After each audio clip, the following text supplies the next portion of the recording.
Hey, everybody. Welcome back to another episode of the Strategy Game Podcast. I'm your host, Lauren Shippey. And today I wanted to talk to you a little bit about how great leaders have rhythms of rest. And this was a blog post that I had written a little while back. And I'm just going to read the intro because I think it's pretty powerful. The louder the world's noise gets, the more I want to seek out quiet, solitude, and rest. There are places and spaces we can continually create regardless of the circumstance. And when we learn to walk in these regularly, I believe we can become great leaders in our homes, in our workplaces, with friends, and everyone around us. And I think as I was writing this, I was just thinking about the fact that our world seems to spin faster and faster. And I can operate on both sides. So I can thrive off of fast pace, getting things done, being productive, right? And cranking things out.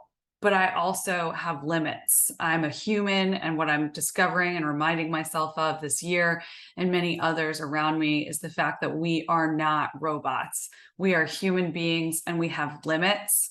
And we will hit max capacity. And if you haven't listened to that podcast episode yet on max capacity, I would encourage you to do that, because really every one of us leads someone in our lives, right? Someone is or has looked up to us as an example. And so the more that we have the opportunity to exemplify peace, understanding, a listening ear, them see us practice rhythms of rest and maintain healthy growth as a leader, the more impact we're ultimately going to have, not only in our businesses, but also in our lives. Now, rest can look different to all of us, right? So it's not going to be the same journey. There are two types of rest, and we talk a lot about this.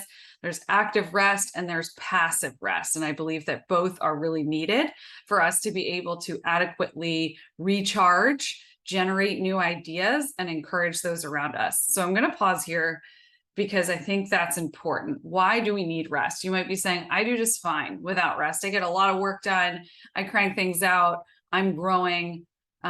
Yes, that's great, but there's also a limit to that. So at some point you will hit a wall where you are physically or emotionally or mentally unable to push through to the next level. And that next level of breakthrough can't happen without actively building in both types of rest.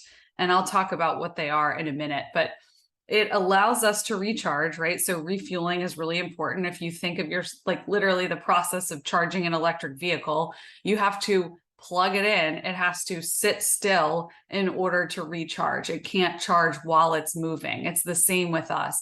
We can't recharge while we're constantly moving and cranking things out in a certain manner.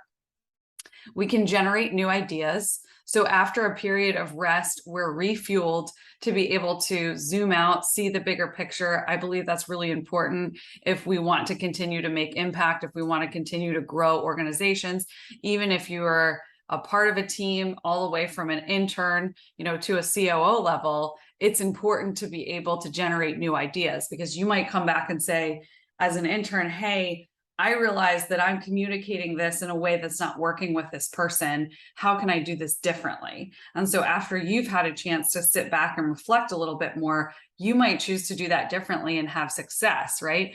The same is true of the way that we're structuring a company. We might not have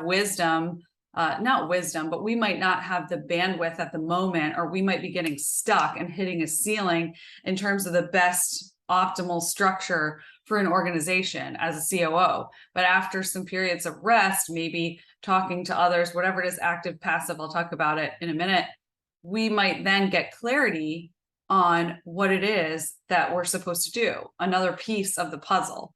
And so all these things are created, great things are created when we put all of these pieces of the puzzle together after periods of rest. So we pull all of these different pieces in, right? All these revelations that we've had together. And over time, the power of compounding really magnifies those things, and we're able to grow. So this is my case for rest.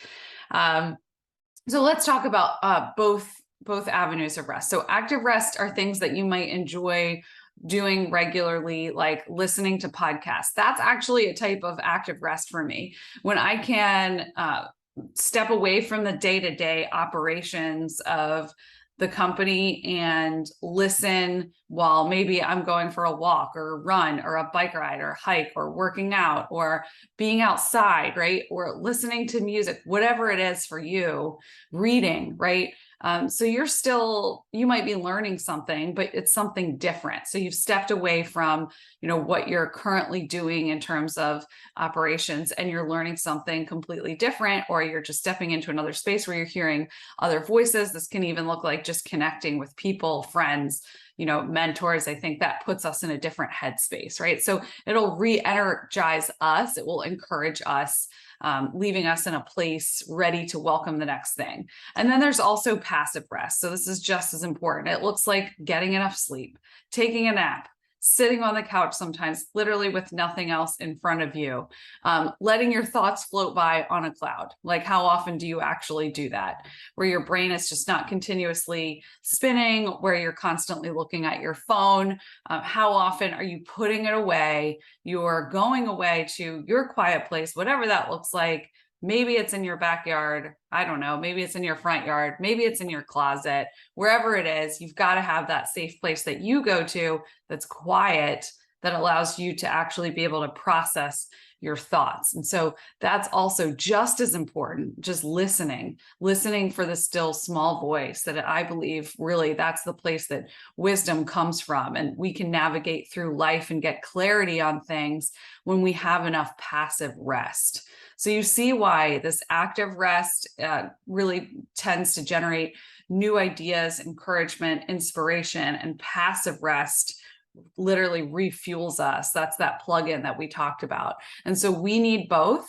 And in order to do that, we need healthy habits. And we talk a lot about this in our e-course, the Strategy Masterclass, because if we don't have the habits built in to practice and we don't have a healthy baseline, then we won't be able to get the rest that we need, right? So if we're not intentional about building in these rhythms of rest throughout our weeks or months or our days or our years, we won't be able to have enough to continue on in the things that we're supposed to be doing. Really, it enables us to walk out our purpose in our lives. And so all of this is connected. I hope that you're seeing that today, that, rest is directly connected to really operating in our purpose when we're able to balance, get that balance in life. And it's not going to be perfect. It's going to be messy. We might not even know what that looks like for us. So it's a process of working through and figuring that out. But I would just encourage you to practice one type of rest this week. So figure out what that's going to look like for you. And if it's only 5 minutes, that's great. Set a timer for 5 minutes. And then as you practice this regularly, you'll begin to see the fruit of it and you'll want to do it more. So it's worth the fight. We do have to fight for it. We are humans. We are not robots. We do have max capacities.